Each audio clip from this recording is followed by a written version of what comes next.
நமக்கு உயிர் ஆதாரம், நம்மளோட உணர்வு ரீதியான ஒன்று.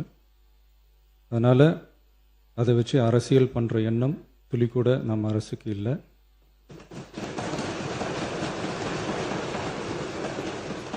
அதுக்கான அவசியமும் இல்லை. மேகதாது விவகாரத்தில் நாம் எல்லாரும் சேர்ந்து தான் தீர்மானம் போட்டோம். அதை நேர்முக கடிதமாக மாண்புமிகு பிரதமர் அவர்களுக்கும் அனுப்பி வச்சிருக்கிறோம். காவிரி நதிநீர் பங்கீட்லேயும் சரி, மேகதாது அணை கட்டுற முயற்சிகளை தடுக்கிறதுலையும் சரி, தமிழ்நாட்டோட உரிமையை நம்ம அரசு கொஞ்சம் கூட விட்டு தரவே தராது. அதுதான் நம்மளோட நிலைப்பாடும்.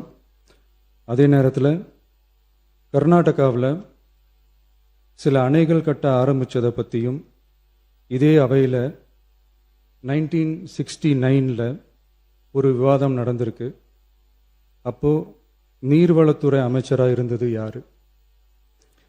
அப்போ அணை கட்ட விட்டது ஏன்னு கேட்டு அந்த மாதிரி சீப் பாலிடிக்ஸ்லாம் நான் பண்ண விரும்பலை.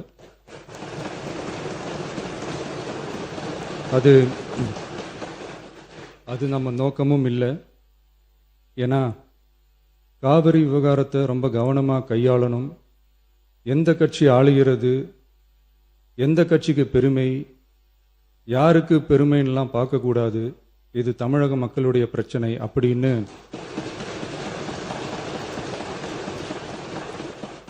அப்போ இருந்த எதிர்கட்சி தலைவர் திரு திருமன் அவர்கள் சொன்னதை இந்த சபையில் சொல்ல விரும்புகிறேன். நமக்கு உயிர் ஆதாரம், நம்மளோட உணர்வு ரீதியான ஒன்று. அதனால் அதை வச்சு அரசியல் பண்ணுற எண்ணம் துளி கூட நம்ம அரசுக்கு இல்லை.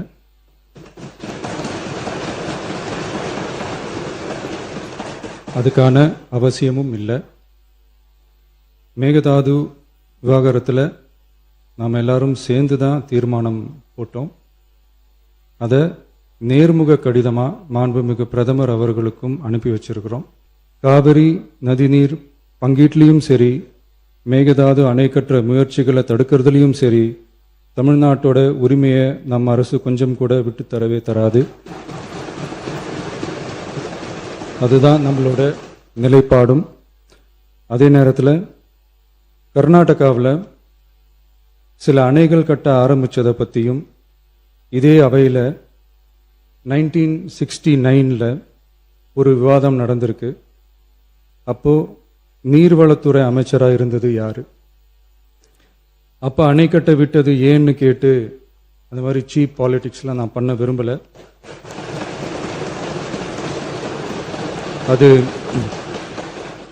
அது நம்ம நோக்கமும் இல்லை. ஏன்னா காவிரி விவகாரத்தை ரொம்ப கவனமாக கையாளணும். எந்த கட்சி ஆளுகிறது, எந்த கட்சிக்கு பெருமை, யாருக்கு பெருமைன்னெலாம் பார்க்கக்கூடாது.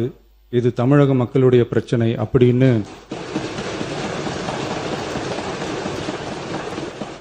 அப்போ இருந்த எதிர்கட்சி தலைவர் திரு திருமன் அவர்கள் சொன்னதை இந்த சபையில் சொல்ல விரும்புகிறேன்.